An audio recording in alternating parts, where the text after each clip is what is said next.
Hey everybody, it's Master Gallengeist here, bringing you my review for The Amazing Spider-Man issue 5. And I overall really enjoyed this one. It was a nice ending to the first arc with Spidey in his new status quo, and I really liked how he was able to kind of flip the script on Tombstone the way he did here, and how we've got some other things in play with Black Cat being in here as well, and what kind of goes on here.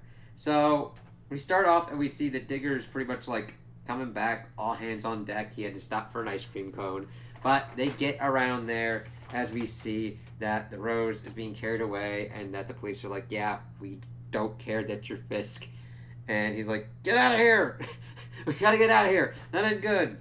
Of course, he's thinking, "Ah, shit, I wasn't there when the boss needed me because I was going for an ice cream cone." And you're just like, yeah, that's going to be a problem. However, it's more on Tombstone for essentially winding up Spidey and setting him up on his competition.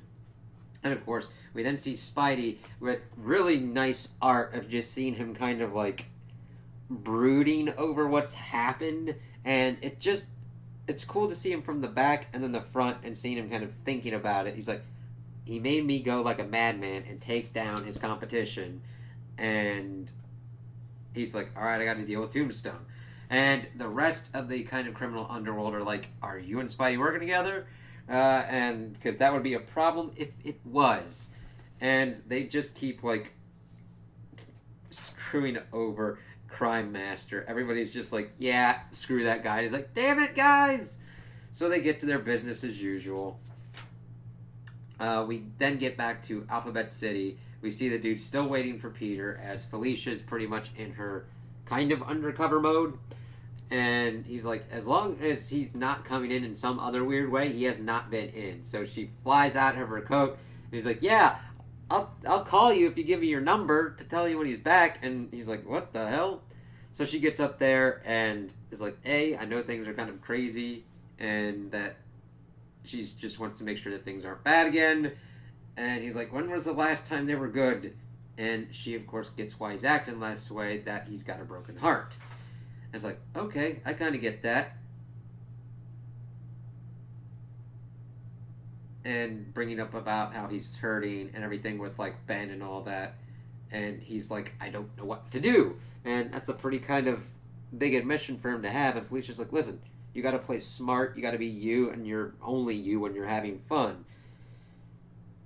And he's like, I appreciate that. I gotta have to do this my own way. And I like how she kind of not whispers, but says it under her breath, of course you do. And then she's like, all right, just tell me when you got your smile back, when you're good, and then maybe I'll let you chase me around a bit. Just that fun kind of playfulness as Peter actually does smile with that kind of offer that she's given him.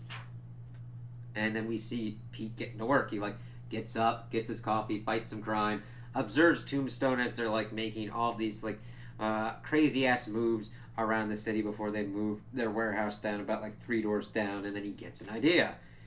And then we see the Rose's former hideout with the Digger eating like their sub with this one dude, and Peter's like, hey, how's it going in there? And then Digger's like throwing shit at him, and he's like, okay, I'll chill with the jokes. Nope, still throwing desks. They're shooting stuff at him. He's able to take the dude out, and he's like, stop punching my friend, as he's then kind of going nutty with all of his other kind of personalities. And he's just like, listen, I'm sorry. And he, of course, is bringing up, you took out the whole operation. You're the reason we don't have a place to go. And he's like, what if I showed him that you didn't take this line down? He's like, yeah, I could take your head. He's like, I kind of have a different idea.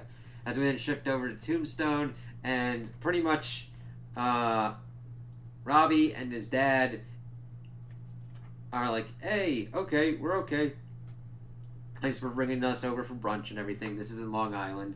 And we got Robbie being like, listen, I guess there is something about you kidnapping me I don't understand. Not yet. You keep me posted on that. Fun to have you back, Robbie. As Rabbit's talking about like the whole Capitol and their whole moving operation being feeling better once that is all done. As we then see his cat kind of going off, and we see that Pete's in there being like, your cat doesn't like me. It's like, yeah, not really. And Tombstone's just like, you don't know when you're beat, do you? He's like, no, you got me. I'm good. You made me take down the rose. And then, of course, he's commenting on how cat hair gets everywhere. He's like, no, you win. Whether I like it or not, you turn us into a team. And, of course, Tombstone's, like, trying to use that as leverage, that it would be more harmful to Spider-Man than it would be to Tombstone. But then he's like, oh, no. This could be just as disastrous for you as it could be for me. I could show up to your meetings. I could take down your competition. And then we see Tombstone being like, this isn't good. You see him right here starting to figure it out as Pete's kind of laying it out. It's like, yeah, you kind of got me, but I kind of got you too. Pete could pretty much show that he only acts under his exclusive orders. And that would kind of make them mad. And then he's like, what do you want? Fantastic question. He's like, I don't have enough to put you away, and if I did put you away, there'd be a power vacuum kicking a beehive, and he just kind of wants him to play nice out there. And then, of course, Tombstone gets a call, and he found out that one of the Rose's men found out where his stuff was. He's like, I could have stepped in, but I didn't know if you wanted to keep the whole thing secret. And then Rabbit's talking about, like, it's bad, boss. Digger found us. We're losing everything. And then it's just like, ooh, yeah. So it's funny that he used the same kind of trick against Tombstone to pretty much be like, yeah, we're still in a stalemate here. You don't have check on me, man. And then Peter's just pretty much like, yeah, this is just so that we can call it even. And that Tombstone's kind of laughing that he really did teach him a lesson. And Peter has said that he's thinking about what he said, that you didn't get enough. And that Pete hates that. And he's saying that he really does. Like, he feels that the truth. And then you just see him not talk for a minute. And then he's like, you're a weird dude. Get out of my house. And it's just, that's Spidey. He gets it. But the thing, he's like, all right, what happened to you wasn't right. And I don't like that happened. That doesn't mean you go around doing what you're doing. And then we finish off the episode. Sorry, it's like a good episode. The issue with like Aunt May pretty much having dinner ready, but then getting ready to clear it up. But then Pete shows up, asking if he can still take her up on the dinner. And then she's like, "What happened to your face?" And then says that it's like a racquetball thing, just one of those things. They kind of smile at each other, and then saying it's good to be back as they sit down and have dinner. It's like, yay, okay, kind of getting back to a little bit of square one with Aunt May. And I'm like, all right, that was a pretty good one. I liked that arc. It showed a good kind of handle on Peter and what they're trying to do. And then I'm like, okay, I didn't expect Pete to utilize the same tactics that Tombstone did in a kind of reverse way to pretty much make sure that like Tombstone was still in a stalemate with him.